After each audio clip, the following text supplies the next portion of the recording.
Smash Brothers is good. Okay, time for me to use my little Amiibo figurine that I bought for an additional $13 that supposedly unlocks a whole bunch of stuff that wasn't added onto the game. Wait a minute! This is CNN.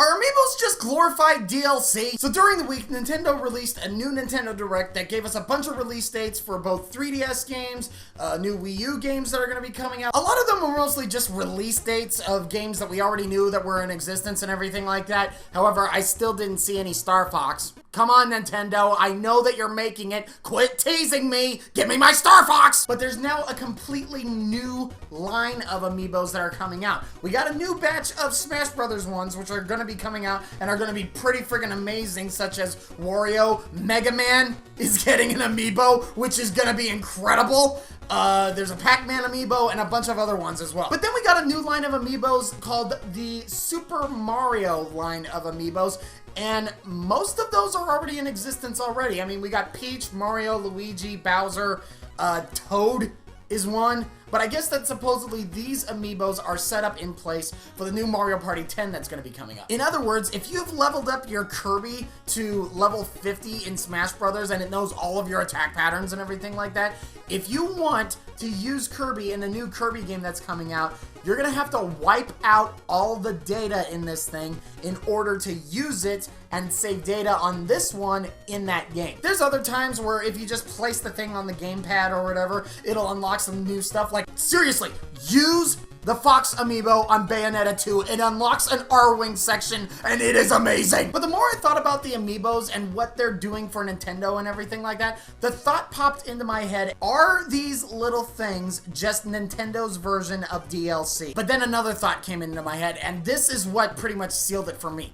If this qualifies as DLC, it is the best kind of DLC that anybody has ever come up with. Because, I mean, think about it. The reason why DLC has such a bad taste in our collective gaming mouth is because of companies like EA and like Ubisoft. Yeah, Ubisoft, whose marketing guy not too long ago said, we want to turn people, gamers, from $60 gamers to $200 gamers. Roll the clip! We really are focused as an industry at this point on getting more revenue out of people. That's really what has to happen, is we need to get these $60 customers to be $200 customers. Yeah, he said that! Jerk. But what's the other reason? Oh yes, I remember. It's because that oftentimes the reason why we have to buy DLC in the first place is because AAA games are coming out nowadays that are so freaking short that you almost need to buy the DLC in order for the game to be worthwhile. Let's not pretend that you don't know what I'm talking about, okay? Friggin' Battlefield and Call of Duty have been doing that thing for years. Yeah, I'm talking to you, Mr. Pro Gamer, buying all the expansion packs, buying all of the things that are available the first day if you pre-order the game or whatever. You're part of the problem. But what do these things do? These things are not an integral part of any Nintendo game that is out there. These are just bonuses. Think about their use right now. You use any of them on Bayonetta 2, new costumes. Mario Kart 8, new costume. You use them in Smash Brothers, and what do you get? A freaking AI that learns your attack patterns and gets harder and harder to defeat the longer you play with it. Freaking amazing. But let me ask you this though.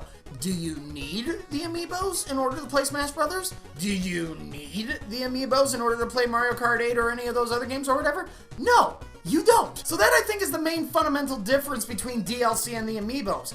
DLC is just something that you play in order to hopefully extend the game or whatever. Nintendo, on the other hand, is making games that stand alone by themselves are amazing, and then you add one of these little guys to the mix, and it just makes it even better. And let's not forget as well that with regular DLC, you usually buy like one DLC pack for, you know, for one game or whatever. These can be used on multiple games. So let me ask you something. Have you bought any of the Amiibos? What do you think of the Amiibos? Do you think they're worth the money? Or do you think that this is just another way for Nintendo to milk some money out of us? Thanks for watching my video, guys. If you like it, give me some thumbs. Think about hitting that subscribe button if you want to watch some more of my stuff, and I will see you next time.